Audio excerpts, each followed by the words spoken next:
What do you get when you combine a world-class EMS physician and medical director I speak pretty good English for a guy from Detroit. with an EMS veteran and all-around nice guy? Well, that's the dumbest thing I've ever heard. Oh, that's so good. Oh, my God. Well, you get the EMS show.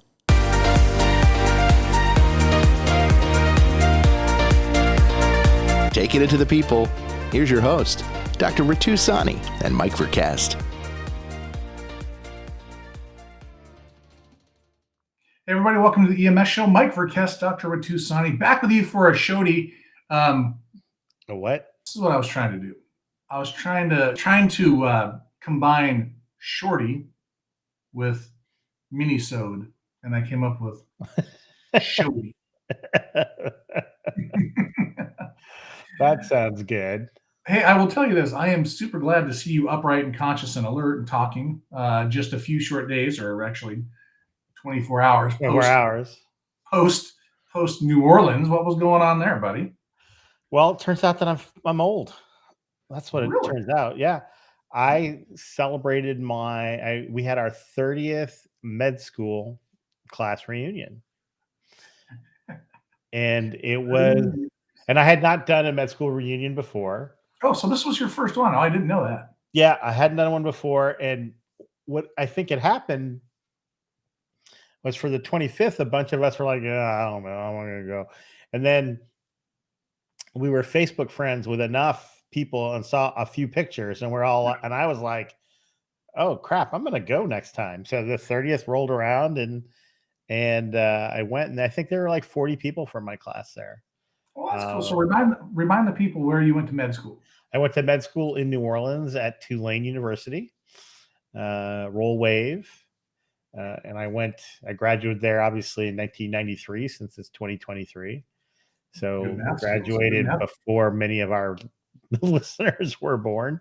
Probably. Yeah. And and it was great. And it was really fun. And it was weird because we're all 50 something accomplished doctors, or in my case, just a doctor or whatever. Right. That's for sure. But we immediately are like, oh, I'm just like I was like 24 when I was 23, 24, 25. Yesterday morning I woke up at the hotel going, oh, now I didn't have a headache. I just wasn't that bad, but I definitely was lower energy for the morning and was certainly not going to roll to like a big fancy New Orleans brunch or something. I think the terminology you told me was that you were not 24 anymore. That is correct. I am not 24 anymore. And you may have tried to prove that you were 24. No, we just all acted like we did then, and when we were 24 and living in New Orleans, there was a fair amount of alcohol imbibed. That's pretty good. People are always like, how was med school in New Orleans? And I said, I can't remember. It's so funny. I'm glad you made it out of there alive. And so let me ask you this. So much like high school, I've been to one reunion. We think we had a 10-year. So that would have been in 2000, because I graduated high school in 1990. That should make you feel a little older. But is it the same in med school where there's always a couple you're like, hey, you remember this guy? You remember this one? Is it the same thing in med school, or are you guys all like, oh, okay, good. Of course, absolutely. So I had to get out we had a yearbook for my med school. So I had to get I had to get the yearbook out. Yeah. I looked up who had registered, and I'm like looking up that person. I'm like, oh, who's that dude? Who's that dude? So yeah, there's always a couple people like that. Of course. Yeah. And but it was loads of fun. And the first guy, one of the first guys I saw, my friend Mark Dudinsky, who, the other thing is, if you don't see people for 30 years, you think they did the specialty that they matched in. Oh, and that's not the case. Like people who, I went to med school. I wanted to be an orthopedic surgeon. And so the first guy, Mark, says to me, I heard you're a famous podcaster. I said, what? Well, not to brag, but he said, yeah, I said, how do you know that? He goes, well, I'm in emergency medicine now. And it turned out he had done a year of general surgery internship and decided that everybody was unhappy and he couldn't figure out why anybody did it. And he took, after a year, he switched to emergency medicine, and he'd been doing emergency medicine in the New Orleans area ever Oh since he wow! graduated. Did he ever get involved in EMS at all, or? No, never, never. There's one guy named Keith Van Meter who seemed to have like all these contracts sewn up, and everybody worked for Keith, and Keith was very well liked, and he's still around. Hopefully, actually, Mark said, I'm gonna tell Keith that you have a podcast. I'm like, so if Keith Van Meter is listening, good to see you. Well, it was great to see Mark Dudinsky. So that's so cool. Yeah. Well, I haven't been doing a whole lot of much Yeah, down here. I mean, I'm doing my work stuff, and you know, I mean, that's pretty much it. That's pretty much what I do. I work, and we hang out, and when we're not ducking tornadoes and enjoying the weather, we're just kind of chilling. So, not super exciting, but you know, nonetheless, it's been good. Very quiet, huh? Around the house there, then, or yeah. Well, what's going on? Like, what kind of stuff are you doing with work? Oh, we're doing lots of stuff. You know, we're really trying to work on our road mapping because we have a whole bunch of on-demand learning stuff that we're doing.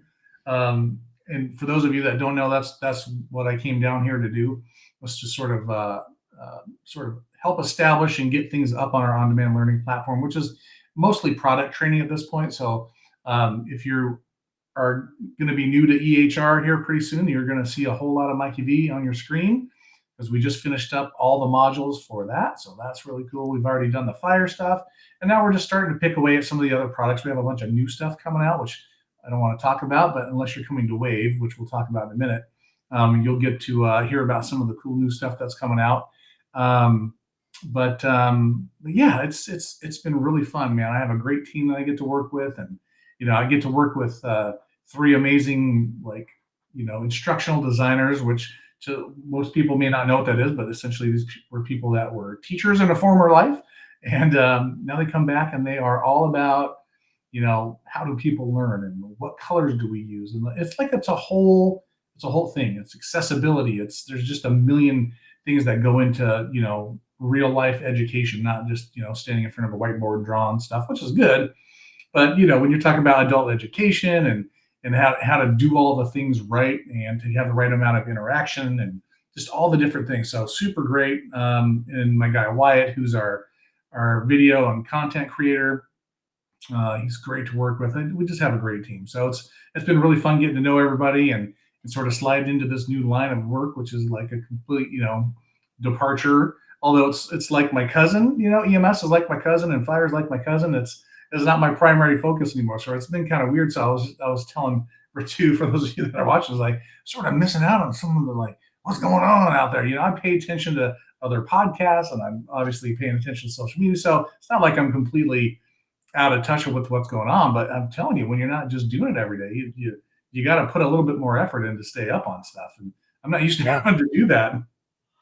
Well, and you're not being held accountable by like your crews, right? That's the thing. It's like, it's like when your crews are like, hey, why is this or why is that? And you know, we have a bunch of stuff going on now. We're you know, that we're talking about for next year. Protocol stuff, you mean? What? Protocol stuff. Yeah. It's all moving along. I mean, everybody says we do too many changes and that we shouldn't change anything, and then everybody wants to change something. Yes. And when you have like 20 of us, that's 20 changes. So there you go. Change the record. I remember sitting in protocol committee one time, and I brought up, hey, maybe we should just pause for a little bit. Let's look back at the stuff we've done and see if that's made a difference. Boy, that did not go over good. I think the general idea was supportive of that, but not reality. No. Nope. Moves too fast. Yep. So anyway, yeah. So let's talk. I mean, I can't make it to Wave this year because it coincides with our Timberline conference. Indeed. Which would be I think I've made the last couple of ESO Wave conferences, and even got roped into speaking last year. Yes. Because you were there. I was there. And our dear friend Ed. I walked in and Alan was like, are you able to speak tomorrow? I said, well, I'll be here. He's like, well, Ed's out of town. Ed's not going to make that's it. right. So we're hoping that somebody could fill in. And I said, Ratu could do it. And I'm like, yeah. So I mean, it was not a big deal. I think it was a couple of panels and stuff. Yeah. So yeah, last year I was a speaker at Wave out of nowhere. Yeah. Wave is a great conference. So, I mean, I've been there. Obviously, last year I went. And that's kind of how this whole thing started, right? Right. Was at Wave. So for me, Wave is like super like personal and like amazing because that was like the start of this whole career change that happened. But I was actually there as Fire Dog Productions, excuse me, and I was there making videos and doing podcasts. Right. And, they had hired you to yeah, do the man on the street stuff, and every time you couldn't find somebody to talk to, you'd come find me. Yeah, or somebody I knew was Garrett from Lake Oswego, or it was you, or Yeah, it was great. I'm like, here comes Mike, because I saw like you would walk towards people and they would go, oh, and then they just look at you, big L eyes, see this guy walking at them with a microphone, and they would run away. Yeah, they definitely did do that. But some people were good sports and they would rap. I tried to make it easy on them and didn't ask them math questions or anything like that. But anyway, yeah. So Wave's coming up April 11th through 14th, and I know we're getting late here, long in the tooth, as they would say, for getting registered. Most people that are probably coming are already registered and set up and ready to go. But I just wanted to take a couple minutes and just talk about Wave.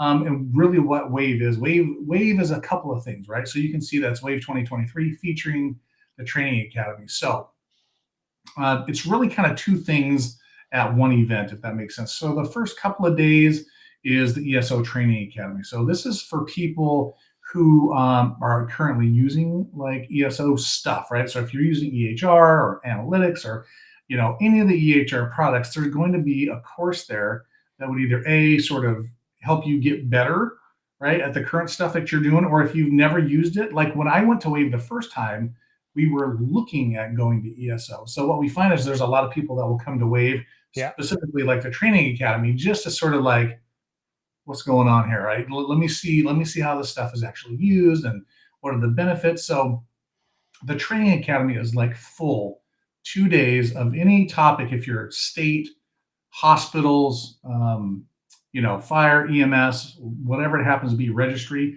lots of stuff going on at the Training Academy, which is pretty cool. And I know a couple people on my team are going to be there teaching. So shout out to Emily Robinson. If you want to go learn about on-demand learning, she's going to be telling you how to run reports and all kinds of stuff. So it's going to be pretty cool. Yeah. But So, and when you were there, I'm trying to remember, were you there as a medical director? That sounds weird, but were you there like specifically for that medical director forum that they had? Yeah. So Brent has created this medical directors forum and this medical directors, not quite advisory board. Yeah. But it's basically an opportunity for Brent to sit down as the CMO, to sit down with medical directors for that are big users, whether that's like Seattle, and then just sort of float ideas to us like, hey, would you like this? Would you like that? Would this be helpful? And then Brent, being Brent, is gonna listen, and us being us, we're not very shy about what we think is working and not working. Yeah. And so that's a whole afternoon. Is that the Medical Directors Council? That's actually where Jeff Jarvis and I were sitting in the back of that and came up with the idea for the study that we presented at NEMSP that we talked about in Jarvis's in our last podcast, the NEMSP recap. And that's, I think, a good way for ESO to stay pretty connected still to its medical directors. Yeah. And again, I've known Brent Myers for 20 something years, and I have no problem telling him this needs to be this way or that way. And sometimes, he says that everybody wants their own stroke scale. Yes, they do. Like, we need the Portland International stroke scale in here. Yeah. And yeah, sometimes it's doable, sometimes not. A lot of discussion about research and how folks like Brent and Remley in particular work with Jeff Jarvis and other researchers to use the ESO data set to really ask some pretty unique and interesting questions. And I think, I think the folks over at Nemesis are enjoying it. And I think there's going to be some more collaboration between Nemesis and ESO to try to even expand some of that data and take a look at some of these bigger problems. So, yeah, that's part of what we do. What we do in the Medical Directors Academy, and I was invited back again as the medical directors. What he called it, the roundtable. Yeah, I think so. Something like that. And then, so that was the first 2 times. The last couple times I went, and then I've taken the other opportunity to spend time with Remley and just have her show me different things. Yeah. And then, there's also some smattering of other content. Actually, I think I may have gone 3 times in person to Wave. Maybe because Wave was one of the very last things I did before the pandemic. Yeah. And we'd already had a case in Seattle, and we were already back. You might not have been there that time. I don't think I did. No, we were all in Austin, and I remember like the stock market crashed. There'd been a case in Seattle. We had a presentation at Wave about how that all went down. And we were all like standing around going, I don't know what's going to happen. Nobody wearing a mask or anything. This is going to be crazy. Is this going to be like 3 weeks or 6 months or 2? Maybe it'll be done by May or June. Well, kids, it's still going on now, right? Yeah, 3 years later. To some degree, although and all the traveling I've done recently, starting to feel more and more normal. Yeah. But that was one of the last things I did before. And then they had they also had a online version of Wave during the pandemic, because I spoke about diversity, equity, and inclusion on one of those. So I got a chance to speak a couple times at Wave. And then last year when we had it in person again, that was when I got roped in by Alan to speak. But I think I think in terms of discussing data, and I think there was a lot. There's a lot there about how do we, what do you guys say, unleash the power of data or something like that? You mean to improve community health and safety through the power of data? That's Never right. heard of it. Yeah. Well, it's funny like that. So that's the ESO mission. The WAVE mission is actually to provide a setting that's dedicated to advancing health and safety in our community. So it's kind of a cool thing. And you can kind of see on here, this is just a quick overview of, this is not any of the classes. This is sort of the big events of the week, if you will. We always have a great kickoff with the CEO, Chris Dilley. So he's talking on Tuesday, and that'll be great. And then Training Academy goes, and then we have a great reception. And then the reason why I'm pointing this out is, like, the classes are one thing, and those are amazing. And by the way, during WAVE, there are clinical topics, there are how to use your data topics, there are learning about what other communities are doing with their data and how they're making. Like, here's a great example. Like, this is like, I'm totally spitballing here, but I was talking to some folks from the Virginia office of EMS the other day, and they were looking at frequent users. Yeah. And what they did was they used their clinical data, and they brought in sort of the GIS data of where the proximity of bus stops or access to public transportation was. Cool. And what they found, why else would I talk about it, is that those match right up. So the big users, frequent users, have no access to public transportation. So guess what they did? They call the 9 and the 11 on their phone. Well, that's what they were doing, but they actually put in bus stops. And they saw a reduction in the use of 911 for that. Oh, that's amazing. Are they going to present that at WAVE? I don't know that. I know Virginia's going to be there. I would guess they probably are going to. That But I would be mean, like, great. that's so it's when you think of like how do you use your data, right? It's not always it's like there are so many people doing amazing things with this information, like, and that's just a little example that I just tried to remember from what I recalled. You know, Well, um, I think as we try to, we talk a lot about data on our show, and yeah, whether we talk and we just try to bring in real world examples, and nobody's doing like so a randomized control double blind placebo trial. yeah, That's a research. That's like the gold standard of research. yeah, That's not you don't have to do that for working with your own data. You yeah. have to be smart, but just like looking at how football teams use their data to make decisions What to around do? who's available or who you're going to play, or how you know how Formula One teams use reams and reams of data to kind of make adjustments. It's the same thing. You're running a car on the fly, and you pull in data, and you try to make adjustments on the fly based on that data. And Yeah, I wish we continued to. I always want to get better at that, and I think we sometimes though are our own worst enemy because we try to reach a standard of like being a randomized controlled trial, and that's not what that's for. right, exactly. But the reason why I bring that up is like, all these extra things like the reception, the data after dark party, which by the way is probably one of the best shindigs I've ever been to, and I'm not just saying that because I work there now. I was blown away last year. And the stuff like data games, right? These chances for you to just sort of rub shoulders with the people that are doing awesome stuff and pick their brain. It's amazing. Like that is where it's just like they say a lot of the big deals happen like on a golf course or whatever. Like this is where people are learning how to make some changes in their communities, which are amazing. So like it's the classes are great, training academy is great, but really the networking with people is huge, Yeah. huge. You know, Well, and again, for those of you watching, there's a coupon code, but if you're listening, we have a there coupon is. code. And you can see that. It is EMS EMS show. show. So you just use the EMS show all lowercase, and you get $100 off the registration. It's not cheap. It's $1,200 to get in, right? But you're getting a lot. I mean, and I know budgets are tight. It's hard, man. Believe me.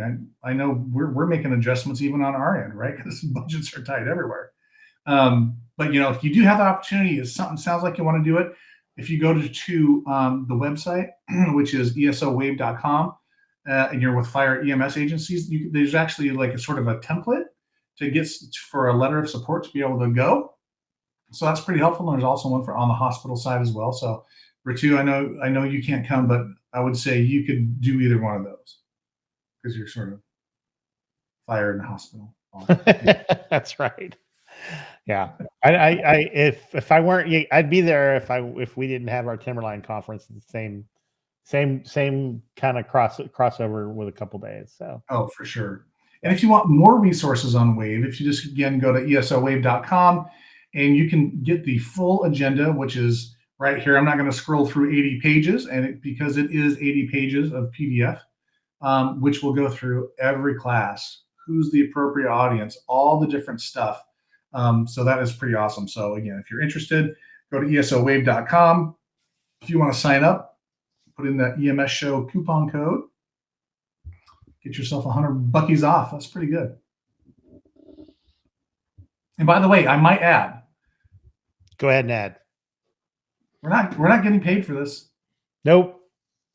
Nope. I didn't have to do this. No, I didn't have to, and I don't. There was no pressure on me from work or anything. But Yeah. I believe it's a great conference. Yeah. And especially if you're considering using ESO stuff, or if you are using, like, let me tell you, I was a user when I came and I learned a lot of stuff, right? Yeah. Like, Well, and we're not getting paid. I can't take money from ESO because my agencies use ESO, and that's a conflict of interest for me to take any money. So we're not getting paid for this, but I do believe in the product. That's why almost all my agencies will be on it. From a medical director perspective, it's so easy to to just find what you need, whether you want to look at individual cases or pull up trends, or you're meeting with other hospital CMOs, and they are you're able to pull that data very quickly. So I think Yeah. it's a great and it's a great opportunity to learn all about it. So Absolutely. So go to esowave.com, check it out, learn more. Not really related, but sort of related, and then we'll get out of here after a couple more minutes. But um, I was looking at one of the presentations that's going to be here, and a buddy of mine is going to be presenting it. And he worked with some folks at Williamson County, Jarvis's old little backyard there, on documentation standardization. yeah. And I thought it was really good. And I guess what I mean by standardization is that they in Williamson County actually have a guide which really defines the fields within the program. So when I say, I'm just going to make some up, unchanged, right? Whatever. Or I gave IV bolus versus a fluid thing that's within the software, right? Because those are all weird nemesis things that have to be in there. Well, if we don't have a standardized meaning of what that actually means in the grand scheme of things, then your version and my version are going to be two different things, and Right. we're not going to be on the same page with that. And so he's going to be presenting this talk. I think it's an hour long, just about the benefits of doing that. And man, I just thought that was super smart, because I know I never had anything like that. I never produced anything like that. It made me think, man, I really missed the boat on that. And from a medical director standpoint, I imagine that's pretty handy. Yeah, we're actually working to standardize some of our documentation now. I think we started looking at this while you were still here, but we're moving to a standard format, not SOAP or open Sure. narrative. We're going to Yeah. use a format called iChart, Right. and to create kind of just regular expectations around what kind of what's going on, and so that it's easier to read charts and that sort of thing. Yeah. Well, and that's great. I think that's great, especially for the narrative, right? Because we know like SOAP and all that doesn't really work good in like an EHR or an EPCR. Um, but the standardization piece, again, was really more aimed, at least in this context, as to, what are the drop downs? What are the choices that I'm being asked to click? Yeah. And really, What do they mean? what does that really mean? So we're all on the same page with it. And I thought that makes a lot of sense, because if I'm being honest, when I think standardization, I always thought about like the narrative, right? Like what should be in the narrative. We put so much pressure on the narrative, and really, I think in the grand scheme of things, in an electronic patient care record, the narrative is just sort of the icing on the cake, right? The ingredients are all the things you're clicking and selecting and checking, right?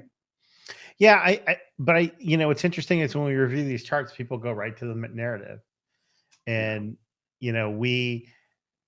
but it's a great opportunity to contradict yourself, right? What you write in the narrative and what you click on.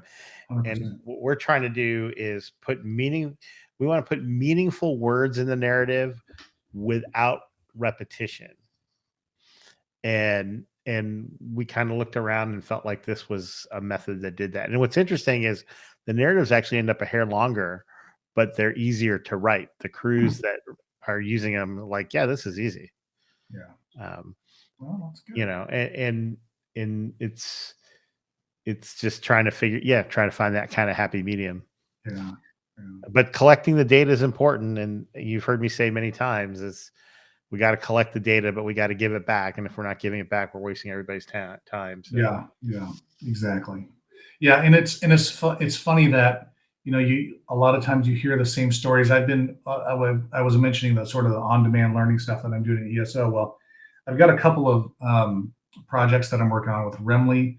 One of them is called Research 101, which is kind of like how to read a paper and do all the stuff. And it's so far, I think we've got 4 or 5 episodes that we're sort of working on, and they're being developed right now. But really, I think more than that, I think our next session that we're going to do, I think we're probably going to bring Scott Bourne in and Remley and maybe a few other folks to actually help people learn how to one, collect their own data, and then really how to do these little small tests of change, right?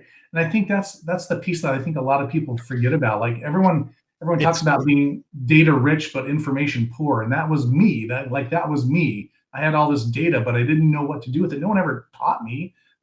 I'm just a paramedic, right? Like no one taught me how to use this, and I think we need people to teach this, right? Yeah, I totally agree, and it's intimidating, and it just is intimidating, and it's hard. And I'll tell you, for me, it's hard. It's still hard now. Yeah. So anyway, lots of cool stuff. All right, buddy. Anything else?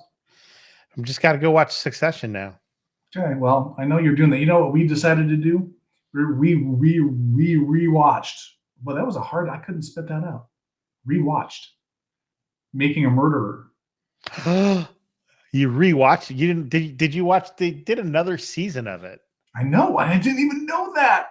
Was it? I heard it was mixed though. Oh, no, that's a whole nother story. We're gonna have to. We can talk about. We did our F1 show. We might have to have a Stephen Avery Making a Murderer.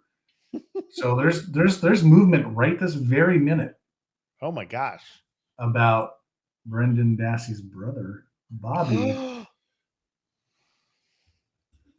becoming prime suspect number 1. So apparently, real fast, his mom took his hard drive, which was filled with a bunch of stuff you don't want to know about, including searches on how to get rid of a body, how to burn a body, all this stuff. Like there's a big conspiracy shit going right now, as we speak in 2023. Anyway, it's getting wild.